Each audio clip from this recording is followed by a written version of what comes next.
ಇಂಡಿ ಪಡಿತರ ಅಕ್ಕಿ ಗೋದಾಮಿನಲ್ಲಿ ಹಂದಿಗಳ ದರ್ಬಾರ್. ಕೆಲಸಕ್ಕೆ ಚಕ್ಕರ್, ಸಂಬಳಕ್ಕೆ ಹಾಜರಾಗುವ ಅಧಿಕಾರಿಗಳು. ಪಡಿತರ ಅಕ್ಕಿ ಗೋದಾಮಿನಲ್ಲಿ ಅಧಿಕಾರಿಗಳೇ ಇಲ್ವಾ? ಸಾರ್ವಜನಿಕರಿಗೆ ಸಿಗುವ ಅನ್ನಭಾಗ್ಯ ಅಕ್ಕಿ ಹಂದಿಗಳ ಆಹಾರ. ಸಾರ್ವಜನಿಕರಿಗೆ ನೀಡುವ ಆಹಾರ ಎಷ್ಟು ಸುರಕ್ಷಿತ? ಬಡವರಿಗೆ ಸಿಗಬೇಕಾದ ಅಕ್ಕಿ ಹಂದಿಗಳ ಪಾಲು. ಸರ್ಕಾರಕ್ಕೆ ಲಕ್ಷಾಂತರ ರೂಪಾಯಿ ಹಾನಿ. ಇದಕ್ಕೆ ಹೊಣೆ ಹೊರುವವರು ಯಾರು?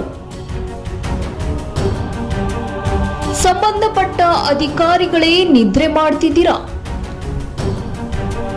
ಹೌದು ವೀಕ್ಷಕರೇ, ಇಂಡಿ ತಾಲೂಕಿನ ರೈಲು ನಿಲ್ದಾಣದ ಬಳಿ ಇರುವ ಅನ್ನಭಾಗ್ಯ ಆಹಾರ ಧಾನ್ಯದ ಗೋದಾಮಿನಲ್ಲಿ ಹಂದಿಗಳು ರಾಜಾರೋಷವಾಗಿ ಬಡವರ ಅಕ್ಕಿ ಅನ್ನ ತಿಂದು ತೇಗುತ್ತಿವೆ.